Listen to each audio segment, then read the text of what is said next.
Hello friends, welcome to ரிவர்ப்ஸ் voice over Tamil. இன்றைக்கி நம்ம இந்த வீடியோவில் நம்ம வழக்கம் போல் பார்க்கக்கூடிய ஹாரர் ஸ்டோரி தாங்க பார்க்க போகிறோம். நீங்கள் நம்ம சேனலுக்கு புதுசு அப்படின்னா மறக்காமல் நம்மளுடைய சேனலை சப்ஸ்கிரைப் பண்ணிக்கோங்க. அதுக்கப்புறம் ஒரு பெல் ஐக்கன் வரும், அதை கிளிக் பண்ணி ஆல் என்ற ஆப்ஷனை செலக்ட் பண்ணிக்கோங்க. அது மட்டும் இல்லாமல் உங்கள் வாழ்க்கையில் ஏதாவது அமானுஷ்ய சம்பவங்கள், கோஸ்ட் எக்ஸ்பீரியன்ஸ் எதனா இருக்குது அப்படின்னா அந்த ஸ்டோரியை நீங்கள் எனக்கு ஷேர் பண்ணலாம். அப்படி நீங்கள் ஷேர் பண்ணணும் அப்படின்னு விரும்புகிறீங்க அப்படின்னாக்கா நான் கீழே டிஸ்கிரிப்ஷனில் இன்ஸ்டாகிராம் ஐடியும் இமெயில் ஐடியும் கொடுத்துருக்கேன். அதன் மூலியமாக உங்கள் வாழ்க்கையில் நிகழ்ந்த திகில் சம்பவத்தை நீங்கள் எனக்கு ஷேர் பண்ணீங்க அப்படின்னாக்கா, நீங்கள் ஷேர் பண்ணக்கூடிய ஸ்டோரிஸ் உண்மையிலும் சுவாரஸ்யமாகவும் த்ரில்லிங்காகவும் இருந்தது அப்படின்னாக்கா நான் அந்த ஸ்டோரியை நம்மளுடைய சேனலில் போஸ்ட் பண்ண ட்ரை பண்ணுறேன். ஓகே ஃப்ரெண்ட்ஸ், இந்த வீடியோ பார்த்தீங்கன்னா நம்மளுடைய ஹாரர் ஸ்டோரிஸ் இன் தமிழ் இந்த டாபிக்குடைய episode 5. Welcome to ghosties spot.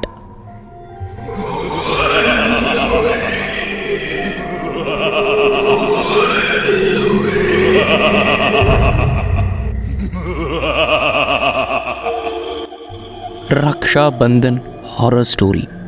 Raksha Bandhan அப்படின்னாலே பிரதர்ஸ் அண்ட் சிஸ்டர்ஸ்க்கு ஒரு அற்புதமான நாள். அதே போல் 11 வயசுடைய ஸ்மிதா அப்படிங்கிற ஒரு பொண்ணுக்கு இந்த ரக்ஷா பந்தன் நாள் ரொம்பவே ஒரு அற்புதமான நாளாக இருந்தது. அன்னைக்கு அவங்களுடைய அண்ணன், தம்பி, தங்கச்சின்னு சொல்லிட்டு எல்லாரும் ஸ்மிதாவுடைய வீட்டுக்கு வந்து அந்த நாளை ரொம்பவே என்ஜாய் பண்ணிக்கிட்டு இருந்திருக்காங்க. சில வருடங்களுக்கு முன்பு ரக்ஷாபந்தன் நாளில் ஸ்மிதாவுடன் நடந்த சம்பவம் அவங்களுடைய வாழ்க்கையவே மாற்றிடுச்சு அப்படின்னு சொன்னால் நீங்கள் நம்புவீங்களா? ரக்ஷாபந்தன் நாளில் ஸ்மிதா, அவங்களுடைய அண்ணன், தம்பி எல்லாரும் வீட்டில் உட்காந்து நைட்டு ஒருவருக்கொருவர் மாற்றி மாற்றி பேய் கதைகளை சொல்லிக்கிட்டு இருந்திருக்காங்க. பேய் கதைகள் சொல்லிக்கிட்டு இருக்கும்போதே ஸ்மிதாவுடைய அக்கா என்ன சொல்கிறாங்க அப்படின்னாக்கா, நம்ம இன்றைக்கி நைட்டு உண்மையிலையும் பேயை நம்ம கூப்பிடலாம் அப்படின்ட்டு சொல்லிட்டு அந்த ரூமில், இந்த வீட்டில் இருந்த எல்லா லைட்டையும் ஆஃப் பண்ணிடுறாங்க. ஆஃப் பண்ணதுக்கப்புறம் நம்ம ரவுண்டாக சர்க்கிள் ஷேப்பில் சுற்றி உக்காரலாம் அப்படின்னு சொல்லிட்டு உக்காந்துருக்காங்க. நடுவில் அந்த இருட்டில் நடுவில் ஒரு கேண்டிலை மட்டும் வச்சுக்கிட்டு எல்லோரும் அப்படியே மாற்றி மாற்றி கையை பிடிச்சிக்குங்க அப்படின்னு சொல்லிட்டு ரவுண்டாக உக்காந்துக்கிட்டு இருந்திருக்காங்க. அதுக்கும் நடுவில் அந்த கேண்டிலுக்கு பக்கத்தில் ஒரு காயினை வச்சுருந்துருக்காங்க. அந்த நேரத்தில் ஸ்மிதாவுடைய அக்கா எல்லாரும் கண்ணை மூடுங்க அப்படின்னு சொல்லிவிட்டு அவங்க மட்டும் தனியாக ஏதோ ஒரு மந்திரங்கள் சொல்ல ஆரம்பிக்கிறாங்க. அந்த மந்திரங்கள் சொல்லிக்கிட்டு இருக்கும்போதே அந்த கேண்டிலுக்கு பக்கத்தில் வச்சுருந்த காயின் லேசாக நகர ஆரம்பிக்குது. நகர்ந்துக்கிட்டு இருந்த அந்த காயின் திடீர்னு அப்படியே ஸ்பீடாக சுற்ற ஆரம்பிச்சுது. இதை பார்த்து அங்குள்ள பசங்க ரொம்பவே பயந்து போயிருந்தாங்க. அந்த காயினும் திடீர்னு சுற்றிக்கிட்டே அந்த ரவுண்டில் இருந்து, அந்த கேண்டில் இருந்து தனியாக அது மட்டும் ஓட ஆரம்பிச்சுது. அங்கிருந்தவங்க பார்த்திங்கன்னா ரொம்பவே பதட்டத்தில் இருந்திருக்காங்க. அந்த காயின் தானாக சுற்றிக்கிட்டே அப்படியே நகர்ந்து போய்கிட்டே இருந்தது. நகர்ந்துக்கிட்டே ஒரு செவுத்தில் போய் தானாக சுற்றிக்கிட்டு இருந்தது. இதையெல்லாம் பார்த்த 11 வயசாகிய ஸ்மிதாவுக்கு ஒன்றுமே புரியலை.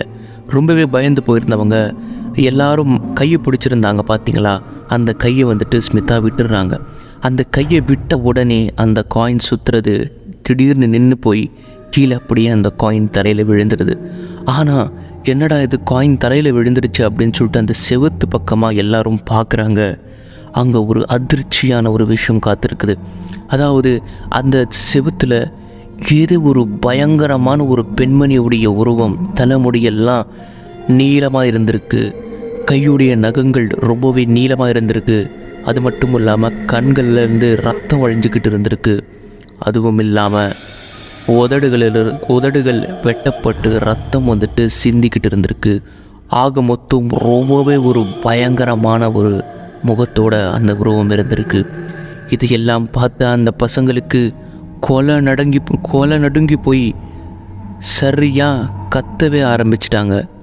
அந்த நேரத்தில் ஸ்மிதா, நம்ம அந்த காயினை அங்கேருந்து எடுத்துட்டா அந்த உருவம் போயிடும் அப்படின்னு சொல்லிட்டு ரொம்பவே பயத்தில் அந்த காயினை எடுக்கலாம் அப்படின்ட்டு சொல்லிட்டு போகிறாங்க. ஆனால் அந்த காயினை எடுக்கும்போது அந்த பயங்கரமான உருவம் அந்த பெரிய நகங்களால் ஸ்மிதாவுடைய முகத்திலேயே கீறிடுறாங்க.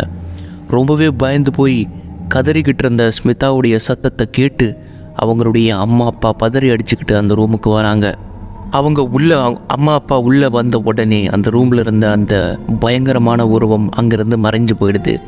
ஆனால் அந்த நேரத்தில் அவங்க எல்லாருமே ஸ்மிதாவுடைய அக்காவை பார்க்குறாங்க. ஸ்மிதாவுடைய அக்காவை பார்த்தா அவங்களுடைய முகம் பயங்கரமான ஒரு முறையில் மாறி இருக்குது. அது மட்டும் இல்லாமல் கண்களுக்கு கீழே கருப்பான ஒரு நிறம் வந்திருக்கு. வாய் வந்துட்டு ரொம்பவே ரத்தமாக வந்துட்டு வழிஞ்சிருக்குது. பல்லு வந்துட்டு ரொம்பவே பெருசாக வளர்ந்துருக்கு. இதை பார்த்த உடனே அங்கே இருக்கிறவங்க அந்த பசங்க எல்லாமே பயந்து போயிடுறாங்க. அந்த ரூமுக்குள்ளே வந்த அம்மா அப்பாவும் ரொம்பவே பயந்து போயிடுறாங்க.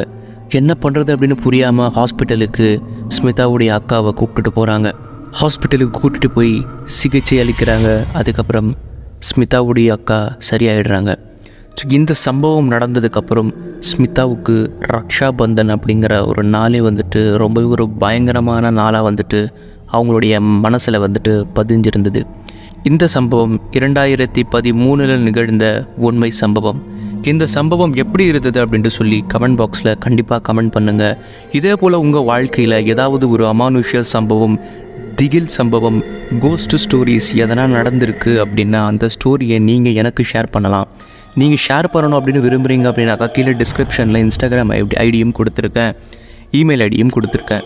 இது ரெண்டுத்தில் ஏதாவது ஒன்று யூஸ் பண்ணி உங்கள் வாழ்க்கையில் நிகழ்ந்த திகில் சம்பவத்தை நீங்கள் எனக்கு ஷேர் பண்ணீங்க அப்படின்னாக்கா நான் அந்த சம்பவத்தை நம்மளுடைய சேனலில் போஸ்ட் பண்ண ட்ரை பண்ணுறேன்.